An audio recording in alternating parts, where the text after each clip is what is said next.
ওয়ালাইকুম। আজ আমি করছি মুরগির মাংসের রোস্ট।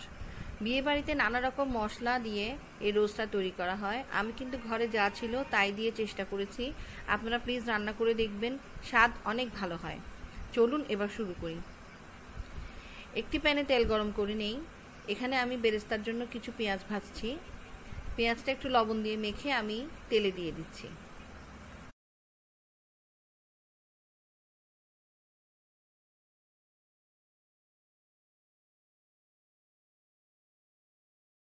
দিক থেকে নেড়ে চেড়ে পেঁয়াজটা আমি তেলের সাথে এমনভাবে ভাজবো যেন সবগুলো পেঁয়াজ সমানভাবে লাল হয়ে যায়।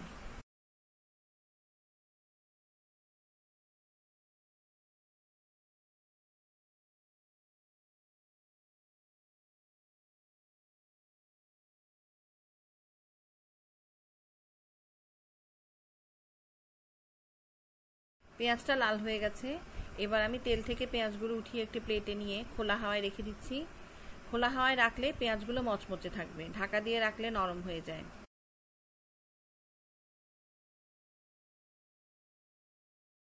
এখানে আমি 4 টুকরা মুরগির মাংস নিয়েছি। টুকরাটা আপনার পছন্দ মতো আপনি বড় ছোট করতে পারেন। টুকরোগুলোতে আমি পেঁয়াজ, রসুন, আদা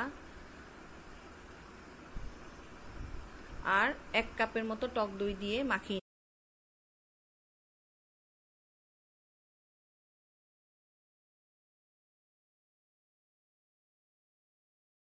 আমি খানিকটা লবণ দিয়ে দিব যাতে মাংসের ভেতর লবণ ঢুকে যায়।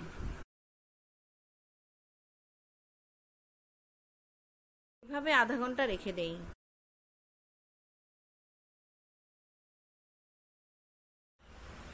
এবার প্যানে তেল গরম করে নেই।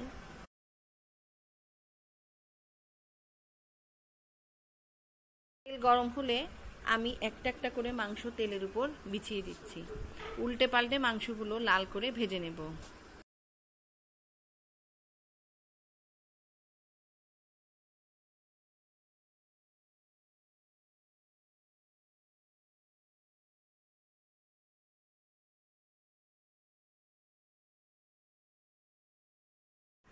দেখুন মাংসগুলো লাল হয়ে এসেছে। আমি একটু ছোট টুকরোই নেই যাতে ভাজতে সহজ হয় আর মশলার সুগন্ধটা ভালোভাবে ঢুকে। বেশি বড় টুকরো হলে আমার মনে হয় কি ভিতরে লবণ ভালো করে ঢুকেনি।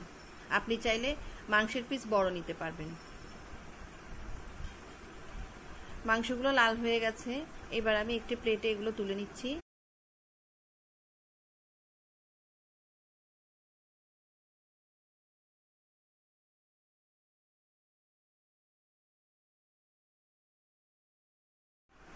বাকি তেলে আমি কিছুটা পেঁয়াজ দিয়ে নেই।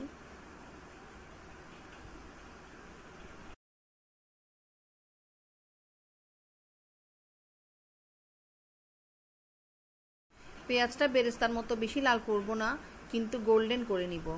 এবার এই পেঁয়াজের মধ্যেই আমি আমার ভাজা মাংসগুলো একটা একটা করে আবার বসিয়ে দেব যাতে পেঁয়াজের সুগন্ধটা মাংসের সাথে মিশে যায়। আর মাংসটা আরেকটু পেঁয়াজের সাথে ভাজবো।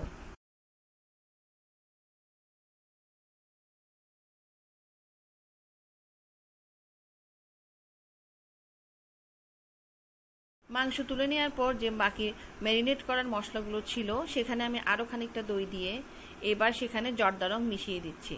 জর্দা রং মিশিয়ে দিলে মুরগির রংটা খুব সুন্দর কমলা হয়। আপনার কাছে যদি জর্দা রং না থাকে তাতে কোনো সমস্যা নেই, লাল মরিচের গুঁড়ো মিশিয়ে দিতে পারবেন।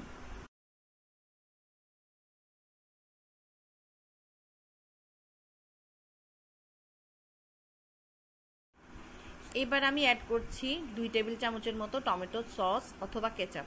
আপনার কাছে যে কোনো একটা থাকলেই চলবে। এবারে বাটা পেঁয়াজ, বাটা রসুন আর বাটা আদা দিয়ে আমি সেই দইয়ের সাথে ভালো করে মিশিয়ে নিচ্ছি।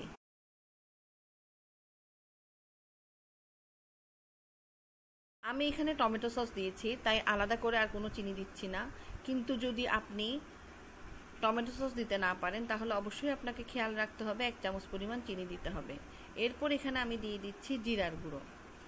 এরপর আমাকে মেশাতে হবে গরম মশলার গুঁড়ো। গরম মশলা বলতে আমরা যা বুঝি তা হচ্ছে এলাচি, দারচিনি, তেজপাতা, জয়ফল আর জয়ত্রী, এগুলোকে একটু টেলে নিয়ে তারপরে ভেঙে পাটায় অথবা ব্লেন্ডারে আপনি গুঁড়ো করে নিতে পারেন। গরম মশলাটা দিয়ে দিলাম। এবার দিলাম আধা চা চামচ মৌরি গুঁড়ো।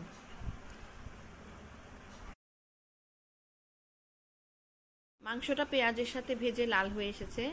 এখন এই দইয়ের মিশ্রণটা আমি এখানে ঢেলে দেব। একটা জিনিস খেয়াল করতে হবে, মাংসটা আমরা আগে ম্যারিনেট করে রেখেছি, তারপরে তেলে ভেজেছি। মাংসটা অলরেডি রান্না হয়ে গেছে। এবার দইয়ের সাথে ছোট আঁচে আস্তে আস্তে আমি মাংসটা হোয়াতে থাকবো। এখানে কোনো পানি অ্যাড করার প্রয়োজন নেই।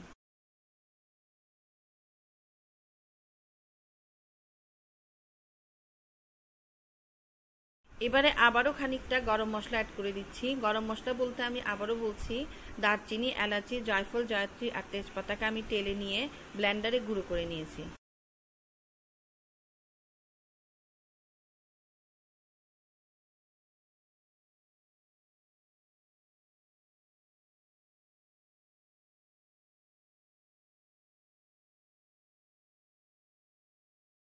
এবারে আগে থেকে ভেজে রাখা বেরেস্তাগুলো দিয়ে দিচ্ছি।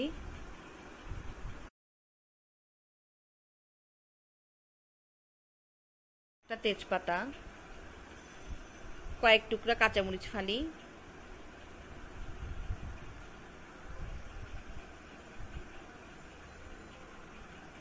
আর দেব কিশমিশ। এবারে আমি 2 চামচ পরিমাণ কেওড়া জল মিশিয়ে দিচ্ছি। আমি কেওড়া জলটাই পছন্দ করি, আপনারা চাইলে গোলাপ জল দিতে পারবেন।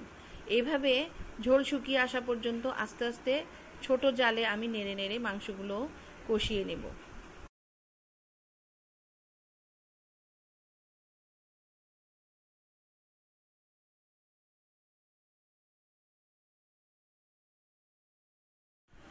মাংস রান্না হয়ে গেছে।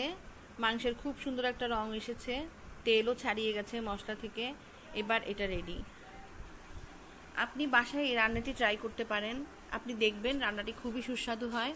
বিয়েবাড়ির রান্নায় আমরা অনেক কিছু ব্যবহার করতে দেখি, কিন্তু এত অল্প মশলা দিয়ে খুব সুস্বাদু একটি রান্না আপনি বাড়িতেই করতে পারবেন।